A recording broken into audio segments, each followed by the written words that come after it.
Hey there, English learners! Welcome back to Easy English Class. I'm Marco, and today we're exploring a topic that touches every aspect of our lives. And I'm Erika. Hello to our wonderful learning community worldwide. Today's lesson is especially meaningful because relationships are truly universal. Everyone experiences them, regardless of culture or language. Exactly. Whether we're discussing friendships, romantic partnerships, family dynamics, or even professional relationships, the ability to express yourself clearly in English opens up so many possibilities for deeper connection. Before we explore this fascinating topic, let's connect with our Easy English class community for just a moment. If you're finding value in our lessons, please hit that like button right now. Your engagement genuinely helps YouTube recommend our content to learners who need exactly this kind of practical vocabulary. And subscribing ensures you never miss our lessons. We consistently create content focused on real-world communication, the English you'll actually use in daily life. Sharing our videos with friends, classmates, or anyone learning English would mean everything to us. Together, we're building something special. Now, Marco, here's an interesting question for everyone watching. If a friend asked you for relationship advice in English, would you feel confident having that conversation? That's such a practical question. Many learners can discuss weather or hobbies comfortably, but relationships involve nuanced feelings, complex situations, and culturally specific expressions. Exactly. Relationship vocabulary appears everywhere in songs, films, TV series, social media posts, conversations with friends. It's one of those essential topics that crosses all cultural boundaries. Today, we're equipping you with the phrases, expressions, and vocabulary you need to discuss relationships confidently in English. Whether you're giving advice, sharing your own experiences, or simply understanding what's happening in an English conversation. Let's start with some essential phrases that describe how relationships develop and change over time. These are expressions native speakers use constantly. First, to hit it off with someone. This means you immediately connect with them, feeling instant rapport or chemistry from your very first interaction. It's that wonderful feeling when you meet someone and conversation flows effortlessly. For example, Marco and his neighbor hit it off immediately at the building's holiday party. They discovered they both love hiking. Here's another crucial phrase, to grow apart. This describes when two people who were once close gradually become distant over time, usually without any dramatic conflict. It's a natural but sad process. Distance, life changes, or simply evolving in different directions can cause this. My college roommate and I grew apart after graduation. We just got busy with different careers and stopped making time to connect. Now let's discuss phrases for resolving conflicts.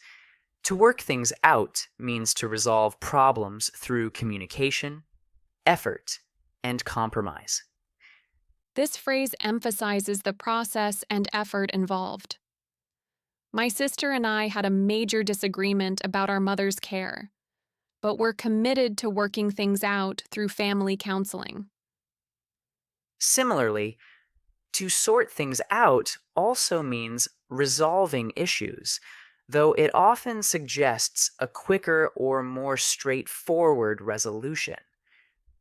After our misunderstanding about the project deadline, my colleague and I met for coffee to sort things out. It only took 20 minutes of honest conversation. These phrases are incredibly versatile. You can use them for romantic relationships, friendships, family issues, even workplace conflicts. The structure remains the same across different contexts. Now, Let's explore phrases related to conflicts and reconciliation. First, to fall out with someone means to have a serious disagreement that damages or ends the relationship. This is more serious than a simple argument. Tom and his business partner fell out over financial decisions. They haven't spoken in 2 years and had to dissolve their company. The opposite of falling out is to make up, which means to reconcile and restore the relationship after a conflict. After 3 weeks of silence, my best friend and I finally made up. We realized our argument wasn't worth losing our friendship over. Here's an important expression: to hold a grudge. This means maintaining anger or resentment towards someone for a long time, refusing to forgive or move past what happened. Holding grudges is emotionally exhausting and prevents healing. I decided not to hold a grudge against my cousin for missing my wedding. Everyone makes mistakes, and our relationship matters more than one event. Finally, to talk things through means discussing a problem thoroughly and honestly until you reach understanding or resolution. Communication is everything.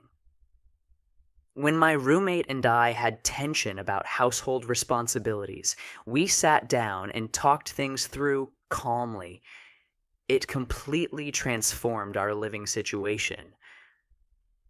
These phrases form the foundation of relationship vocabulary. But let's explore how they apply to different relationship types, starting with romantic relationships. Romantic relationships have specific vocabulary. When you're dating someone, you're in the early stages of a romantic relationship, going on dates and getting to know each other. In a relationship or together means you've established an exclusive romantic partnership. My brother has been in a relationship with his girlfriend for 3 years now. When relationships become more serious, couples might move in together, literally sharing a living space. This is a significant commitment step. Some couples get engaged, meaning they've agreed to marry and one person has proposed. She said yes when he proposed on their anniversary trip to Paris. Unfortunately, not all relationships last. A breakup is when a romantic relationship ends. Their breakup was mutual and amicable. They realized they wanted different things in life. Sometimes relationships end in divorce if the couple was married.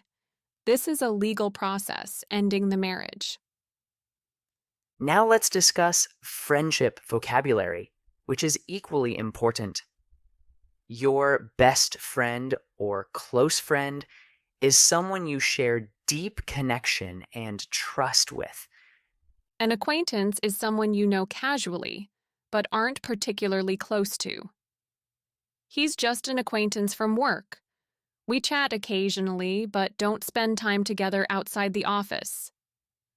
When you keep in touch with someone, you maintain contact despite distance or time. I keep in touch with my university friends through monthly video calls. Sometimes friendships face challenges. If you're on good terms with someone, your relationship is positive and friendly. The opposite is being on bad terms. My neighbor and I are on good terms. We water each other's plants and occasionally share meals together. Family relationships have their own vocabulary too. Your immediate family includes parents, siblings, and children. Your extended family encompasses grandparents, aunts, uncles, cousins, and more distant relatives. In-laws are the family members you gain through marriage. Mother-in-law, father-in-law, sister-in-law, and so on. Now, let's discuss the emotional vocabulary essential for relationship conversations. These words help you express feelings with precision. Trust is the foundation of any healthy relationship.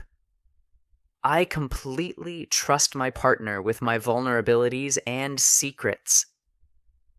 When trust breaks down, you might experience betrayal, feeling hurt because someone violated your trust or loyalty. Jealousy is that uncomfortable feeling when you perceive a threat to your relationship or feel envious of someone else's situation. Resentment builds when you feel angry or bitter about how you've been treated, especially if grievances accumulate over time without resolution. On the positive side, appreciation means recognizing and valuing someone's qualities or actions. I really appreciate how my friend always makes time to listen when I'm struggling. Support is crucial. Being there for someone emotionally, practically, or both. My family supported me completely when I decided to change careers. Let's discuss communication styles and behaviors in relationships. Being open or being honest means expressing yourself truthfully and transparently. The opposite might be being secretive or hiding things, which damages trust. Healthy relationships require transparency. Active listening means truly paying attention when someone speaks, not just waiting for your turn to talk. This skill transforms conversations. Setting boundaries means clearly communicating your limits and needs. I set boundaries with my parents about unannounced visits. I love them, but need my personal space respected. Some people are conflict avoidant, meaning they avoid disagreements or difficult conversations, which often makes problems worse. Others might be confrontational, always ready to argue or challenge. The healthy middle ground is being assertive, expressing yourself clearly and respectfully. Now let's explore some common relationship challenges and the vocabulary to describe them. Growing apart, we already mentioned, but drifting apart is similar, losing connection gradually.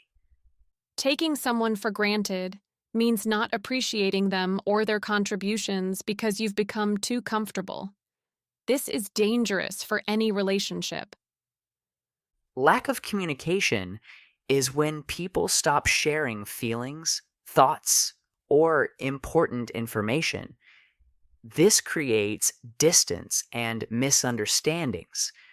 Sometimes relationships experience rough patches, difficult periods with more conflicts or challenges than usual. Every relationship goes through rough patches. What matters is how you handle them together. Let's discuss positive relationship qualities now. A healthy relationship involves mutual respect, trust, communication, and support. Mutual respect means both people value each other's opinions, feelings, and boundaries equally. Quality time describes meaningful time spent together, fully present and engaged. We prioritize quality time every weekend. No phones, just us. Compromise is essential. Both people making adjustments to accommodate each other's needs. In relationships, compromise doesn't mean losing. It means finding solutions that work for both people. Now, here's something important to address: relationship advice vocabulary. How do you actually give advice in English? You might start with softening phrases. Have you considered? Or, what if you tried? Or, maybe you could? These sound less pushy than direct commands. If I were you, I'd is a classic advice structure. If I were you, I'd have an honest conversation before making any big decisions. You might want to offers gentle suggestions. You might want to give yourself some time before deciding whether to end things. When someone shares relationship problems, responding empathetically is crucial. That sounds really difficult. Or, I can understand why you'd feel that way. Think about your own experiences. Have you ever had to give relationship advice in English? What phrases did you struggle to find? Understanding what's challenging for you helps us create even better lessons. Let's discuss some relationship idioms and expressions that native speakers use frequently. These add color and naturalness to your English. Love is blind means when you're in love, you might not see a person's flaws clearly. He ignored all the red flags because love is blind. Red flags are warning signs that something might be wrong in a relationship. His refusal to introduce me to his friends after 6 months was a major red flag. Deal breaker describes something absolutely unacceptable that would end a relationship. Dishonesty is a deal breaker for me. I can't continue a relationship without trust. The honeymoon phase refers to the early romantic period of a relationship when everything feels perfect and exciting. To be on the same page means both people share the same understanding or expectations. Before moving in together, we made sure we were on the same page about finances and household responsibilities. To give someone space means allowing them time and distance, usually when they're upset or need to think. After our argument, I gave her space for a few days before reaching out again. Now let's discuss some advanced phrases for describing relationship dynamics. Codependent relationship describes an unhealthy dynamic where one person excessively relies on the other for emotional needs. Toxic relationship refers to a consistently unhealthy relationship characterized by manipulation, disrespect, or harm. I finally left that toxic relationship. I deserved better treatment. Long-distance relationship describes romantic partners who live far apart geographically. They maintained their long-distance relationship for 2 years before finally moving to the same city. Let's talk about practical phrases you'd use when discussing your own relationships. We've been through a lot together. Acknowledges shared challenges and history. We bring out the best in each other means you mutually inspire positive qualities. I love that we bring out the best in each other. I'm more confident and adventurous because of him. We're growing together suggests you're both developing and evolving in compatible ways. Even after 10 years, we're still growing together and discovering new things about each other. When relationships end, you might say, "We've grown in different directions," or "We want different things in life." These explain breakups without assigning blame.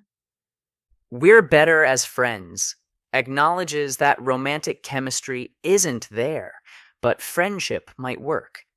After dating for 3 months, we realized we're better as friends. Let me share something important about cultural differences in relationship discussions.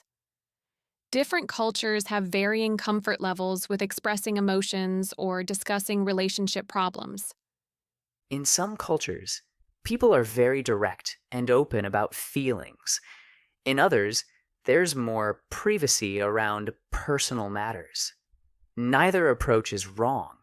They're just different. When learning English, you're not just learning words. You're learning how English-speaking cultures typically discuss these topics. This cultural awareness enhances your communication effectiveness. What I find fascinating is how relationship vocabulary reflects values. For instance, English has many words for different types of love, commitment levels, and relationship stages. Think about the progression: dating, seeing someone, in a relationship, committed, engaged, married. Each term carries specific implications about seriousness and expectations. Or friendship levels: acquaintance, friend, close friend, best friend. These distinctions matter when describing relationships accurately. Before we wrap up, let's emphasize one crucial point. Healthy relationships require ongoing effort and communication, regardless of the type.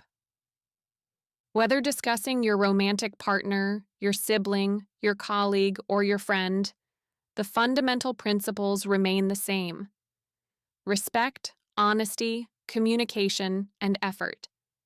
And having the vocabulary to express yourself clearly in English means you can build and maintain these important relationships even in international or multicultural contexts.